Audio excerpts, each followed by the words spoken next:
त्रिस्तरीय पंचायत प्रतिनिधि का दर्द मुझसे बेहतर कोई नहीं समझ सकता है। सदन में जो भी लोग रहे सब कुछ अच्छा रहा। तो 23 तारीख को मैं राष्ट्रीय जनतांत्रिक गठबंधन के प्रत्याशी के रूप में आशीर्वाद मिलने के बाद मैं अपना नामांकन करूंगा। सदस्य पुनः पंचायत समिति सदस्य, फिर मुखिया जी, सभी जनप्रतिनिधि के दरवाजे, जिला परिषद, मेयर, डिप्टी मेयर, सबके यहाँ मैं जाऊँगा और मैं कहूँगा कि आलाकमान और पार्टी के नेता से मैं मिलकर अपनी बात कहूँगा कि मुझसे बेहतर प्रत्याशी कोई नहीं हो सकता। उनको सौभाग्यशाली मानता हूँ कि 5340 वोट माननीय वार्ड सदस्यगण का है, 362 मुखिया जी हैं, 567 बीडीसी हैं, 51 जिला पार्षद महोदय हैं, सारा आंकड़ा है। तो सब में वार्ड महासंघ ने मुझे पहले चुना। वार्ड महासंघ के प्रत्याशी है, आज चुनाव की घोषणा हो चुकी है, क्या लगता है, क्या कहेंगे? मैं सौभाग्यशाली हूँ कि जनता रूपी भगवान के सुबह सुबह दर्शन करने वाले वार्ड सदस्य के बक्सर और भोजपुर वार्ड सदस्य महासंघ ने मुझे अपना प्रत्याशी घोषित किया है एमएलसी उपचुनाव में।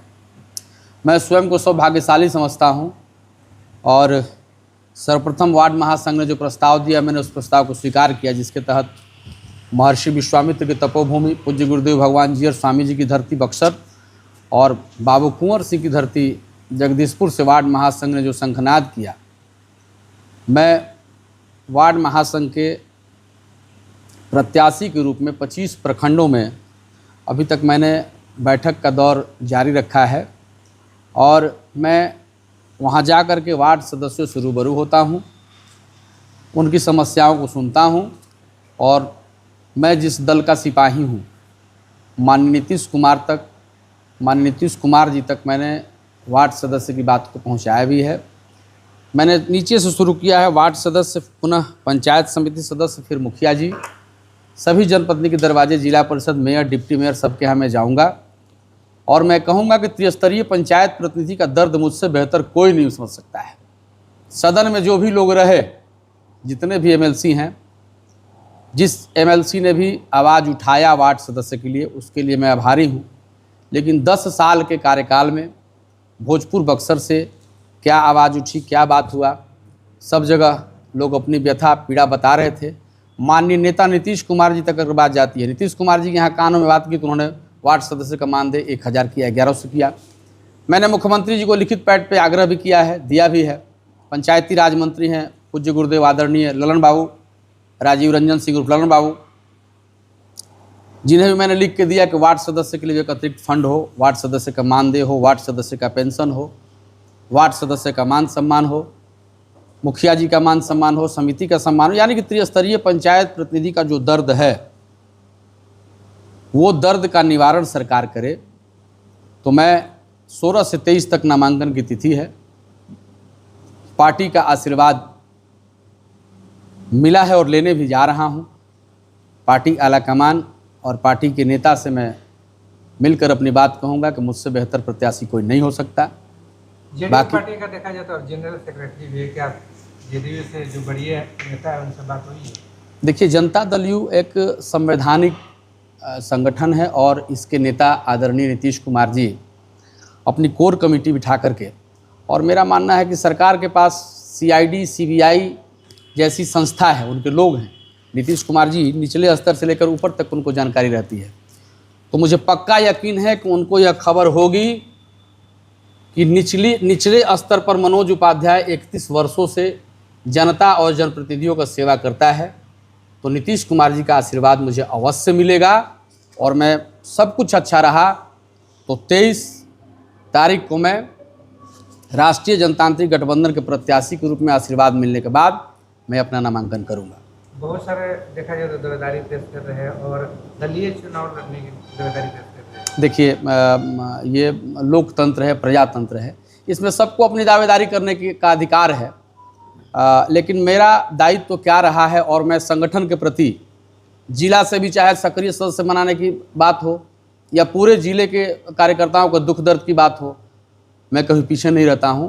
तो मुझे पक्का यकीन है, यकीन नहीं पूर्ण विश्वास है कि भगवान विश्वकर्मा रूपी नीतीश कुमार जी, जिन्होंने इस बिहार को गढ़ा है, ये बिहार क्या था, और मैं उम्मीद है कि सदन में अगर जाऊंगा और जनप्रतिनिधियों का एमएलसी बनूंगा तो जनप्रतिनिधियों के हक हुकूक की लड़ाई जितने ज़ोरदार तरीके से मैं उठाऊंगा और नेता से मैं मिलूंगा, और मुझे पक्का यकीन है कि नेता तक कोई इस बात को पहुंचाने वाला नहीं है। माननीय नेता नीतीश कुमार जी तक, आदरणीय ललन बाबू तक अगर यह बात जाए कि जनप्रतिनिधियों की समस्या, तो तुरंत निदान होता है। माननीय पार्टी की बात करें, अगर यहाँ की भोजपुर और बक्सर की वार्ड महासंघ ने तो आपको एमएलसी मान चुकी है जी, तो क्या उनके जो विश्वास है उस पर आप खड़े उतरेंगे? मैं सौभाग्यशाली मानता हूं, मैंने तो पहले ही कहा, मैं स्वयं को सौभाग्यशाली मानता हूं कि 5340 वोट माननीय वार्ड सदस्यगण का है।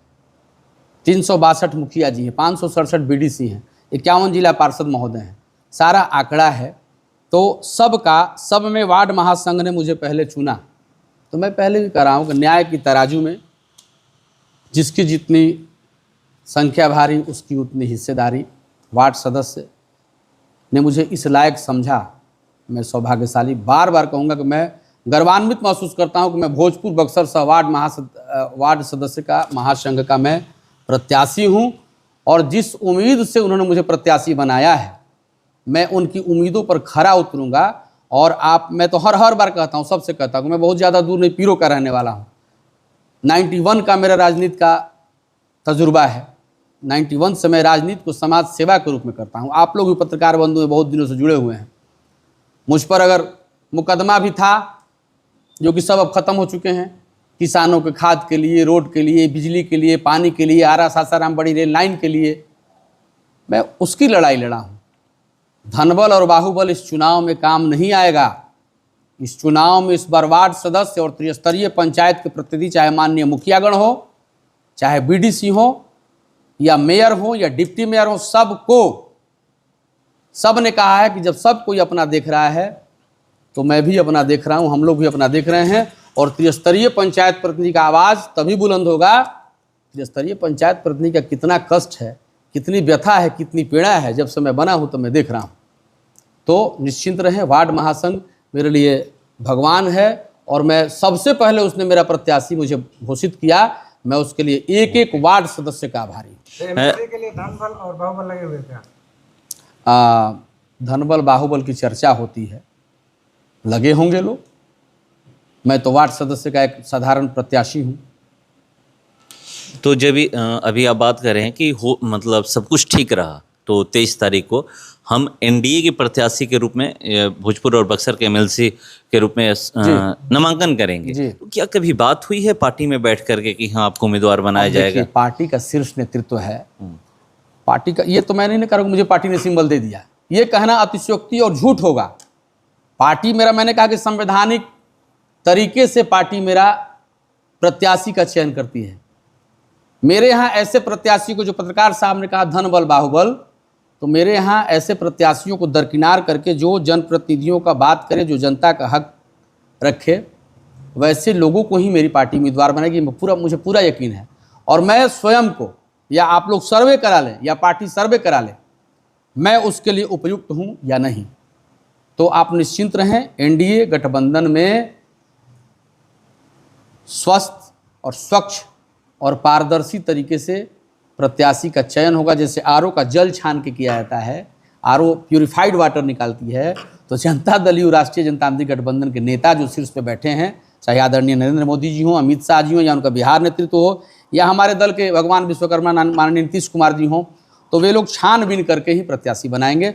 और मुझे पक्का उम्मीद है कि एनडीए प्रत्याशी के तौर पर मुझे मैदान में उतारा जाएगा। अगर